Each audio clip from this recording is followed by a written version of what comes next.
Que la brebis ne marche pas comme un loup, n'est-ce pas? Le loup a une marche un petit peu plus languissante. Qui aimait bien les dessins animés Roadrunner? C'est bip bip. Ah, on peut apprendre de ça, hein? Bip bip. Roadrunner. Hein? Et il va tout faire. Et l'autruche, c'est ça? L'autruche. Le truc va toujours courir, va toujours faire. Lui, il a sa mission. Nous, c'est nous les chrétiens.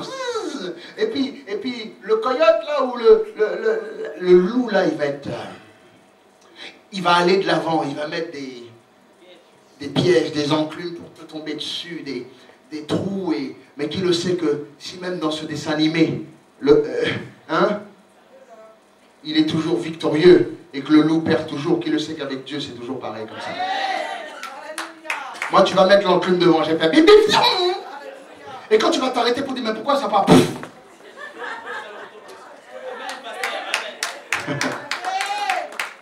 C'est bon, hein? Tu vas me donner le cadeau. Bip bip.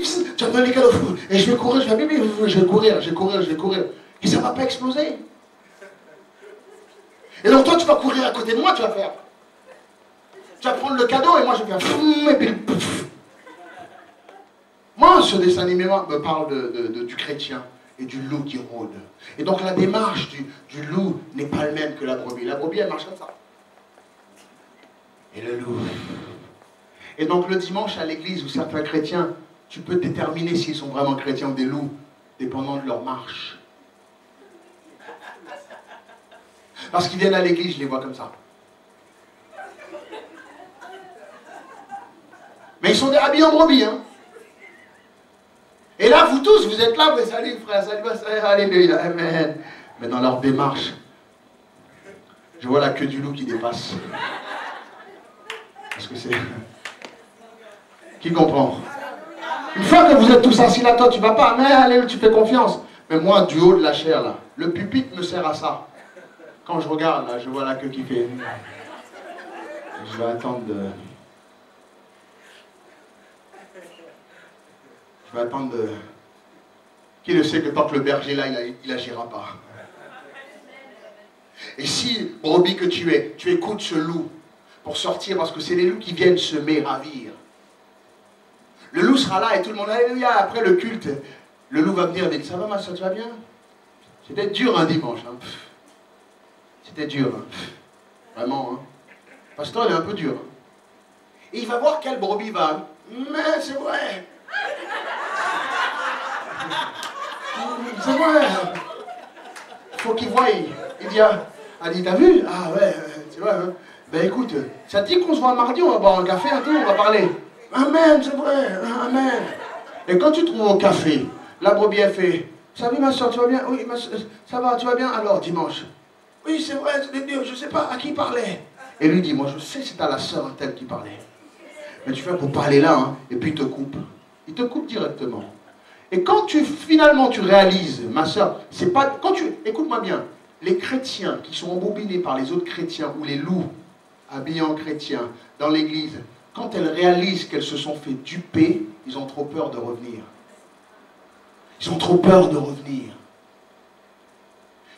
Ces chrétiens-là, généralement, restent chez eux et pleurent et s'entêtent de la bêtise qu'ils ont fait. Les loups, une fois qu'ils te coupent, une fois que vraiment c'est un loup, là, te coupe. Tu as honte de revenir, tu as peur de revenir. Tu dis, je suis trop bête d'être tombé dans ce piège. Ensuite, le loup qui vient chez toi, là. Parce qu'en fait, maintenant, tu as ouvert la porte au loup. Tu as ouvert la porte au loup, chez toi, des fois physiquement, ou des fois par téléphone. C'est que le loup, tous les jours, va t'appeler, va faire, alors, t'es pas retourné, j'espère. Et toi, non, je ne suis pas retourné. Parce que tu sais, si tu bouges, il te mange. Ça, tu veux retourner. Tandis c'est un coup de téléphone au berger. Le berger vient te sauver en grande pompe. Écoute-moi bien, moi je viens avec le bâton, j'ai des chiens de garde. On débarque dans l'appart, on te sauve. Mais de peur, tu es là. Et ce loup ne se cache même plus d'être un loup. Parce que maintenant, quand il vient de parler, il en a marre de faire semblant. Il enlève carrément la couette. La couverture de brebis, là. Qui comprend? Il enlève la couverture de brebis. Vas-y, attends, vas-y. Fais-toi là, mets-toi là. T'as un peu d'argent là ou pas? Il devient le loup, il t'a ravi. Généralement, le loup a tellement peur qu'il ne peut pas s'en sortir seul. Aucune brebis ne bataille, fight off, ne se bat contre un loup. Une brebis, devant un loup, ne va pas courir. Un cheval va courir. Tout autre animal, la brebis ne court pas devant un loup. La brebis reste là et se fait manger. Et la seule chose que la brebis sait faire, c'est mais, c'est tout.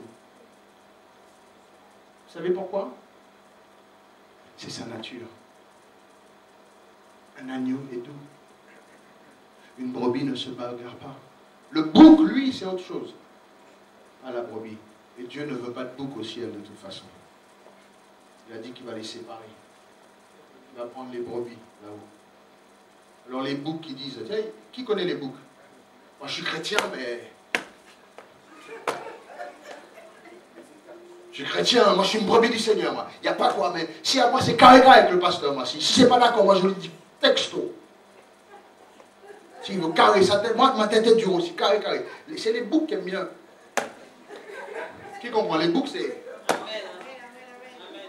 Des fois, moi, je suis parti déjà dans une ferme. Le bouc, qui a déjà remarqué, le bouc, il marche comme ça et soudainement, il fait... Tout seul. Tu te dis, oh. Qui a vu? Le bouc, il fait ça. C'est juste pour montrer qu'il est. Comme ça, tous les autres, ils ont peur de lui. Personne n'affronte un bouc. Il marche, il fait... Et les autres brebis là-bas, ils font OK. On ne s'approche pas, il est là, c'est un malade. Et moi je trouve qu'il y a des chrétiens ou des chrétiennes, ils sont tellement conflictuels. Les chrétiens à l'église, ils ont... Tu ne peux pas les approcher. Qui comprend? Tu vas voir, salut ma soeur, tu vas voir, et au loin tu vois le regard, c'est...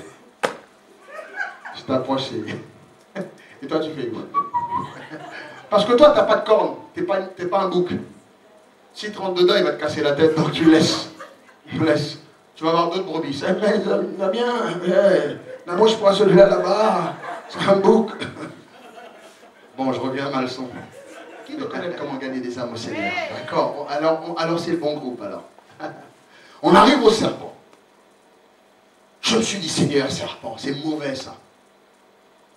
Le serpent, c'est mauvais. Pour ceux qui vont regarder ça sur Internet ou prendre ça sur YouTube ou bien voir le DVD chez eux, ils vont dire, ah, pour une fois qu'un pasteur va avoir le courage de nous expliquer ce verset. Parce qu'on ne le comprend pas. Moi, dans toute ma jeunesse chrétienne, je ne le comprenais pas. Dans mon église, je peux, ah, c'est mauvais le serpent. Eux-mêmes ne le comprennent pas. Donc si le pasteur ne le comprend pas, toi, tu ne vas pas le comprendre. N'est-ce pas? Et là, c'est un message qu'on va mettre sur, voilà, DVD, YouTube, comment gagner les âmes au Seigneur. Donc, on vient de passer la brebis. On vient de comprendre que le loup va nous dévorer. Et donc là, comme eux deux, on est juste coincé au milieu. Qu'est-ce qu'il faut faire? Et là, le Seigneur a dit, voilà, je vais relire le verset biblique. Hein. Voici, verset 16, je vous envoie comme des brebis au milieu des loups. Je vous envoie comme des brebis au milieu des loups. Matthieu chapitre 10, verset 16. C'est le verset, c'est un verset biblique. Voici, c'est Jésus qui parle, je vous envoie comme des brebis, on a parlé des brebis, au milieu des loups, on vient de parler des loups. Alors maintenant, soyez donc prudents, sages, avertis, rusés comme un serpent et simple comme une colombe. On est au serpent. Je me suis dit, serpent, Seigneur, c'est mauvais. Mais pourtant, il nous dit d'être rusé comme le serpent. Est-ce que le Seigneur est en train de nous dire d'être comme un serpent méchant? Pas du tout. Il nous a dit, le terme, c'est comme l'amour de l'argent et la racine de... C'est pas l'argent qui est la racine de tous les maux. J'adore quand les gens viennent et dire, l'argent c'est mauvais. Ah bon? Pourquoi c'est dans ta poche alors? Amen.